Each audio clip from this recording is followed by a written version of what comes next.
हाथरस की घटना के बाद सियासी हलचल थमने का नाम नहीं ले रही है।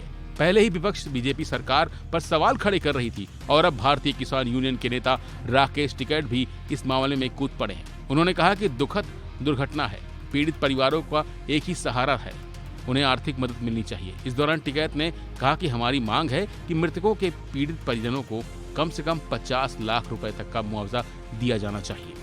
देखो, परिवारों की मुलाकात हुई, दुखद घटना है।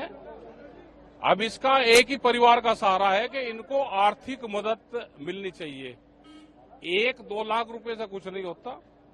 हमारी यही कि 50 लाख रुपया एक सदस्य को मिल जाए जिसकी डेथ हुई, ये हमने कहा है यहाँ पे। वहीं भोले बाबा के खिलाफ हुई कार्रवाई पर किसान नेता ने सवाल उठाए हैं। इस दौरान टिकैत ने बाबा को क्लीन चिट देते हुए कहा कि भोले बाबा की जिम्मेदारी नहीं है। टिकैत ने कहा कि भीड़ आ रही है तो महाराज जी क्या जिम्मेदारी है, इंतजाम सरकार को करना चाहिए। परिवारों की मुलाकात हुई, दुखद घटना है। अब इसका एक ही परिवार का सहारा है कि इनको आर्थिक मदद मिलनी चाहिए। 1-2 लाख रुपए से कुछ नहीं होता। हमारी यही कि 50 लाख रुपया एक सदस्य को मिल जाए जिसकी डेथ हुई, ये हमने कहा है यहाँ पे। भाई बाबा को भी कुछ फंड है, क्योंकि बाबा के पास में भी कुछ फंड वे दे दे। कार्रवाई से थोड़ा कुछ इन परिवारों का होगा। बाबा के खिलाफ कहीं कार्रवाई क्या करा उसने?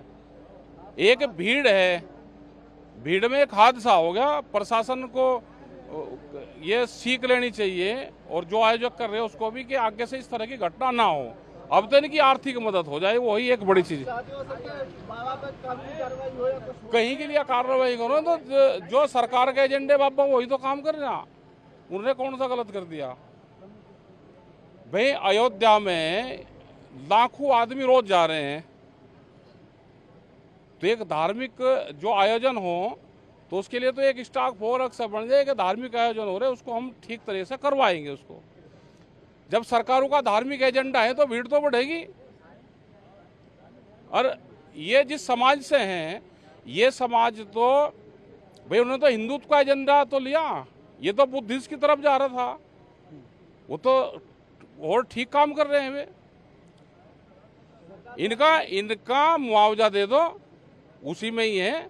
और इसकी जांच करके वो अपना किताब में लिख लो कि भीड़ को कैसे कंट्रोल करा जाता है। वहीं से पहले राहुल गांधी ने भी पत्र के माध्यम से सीएम योगी को पीड़ित परिजनों की समस्या बताई थी।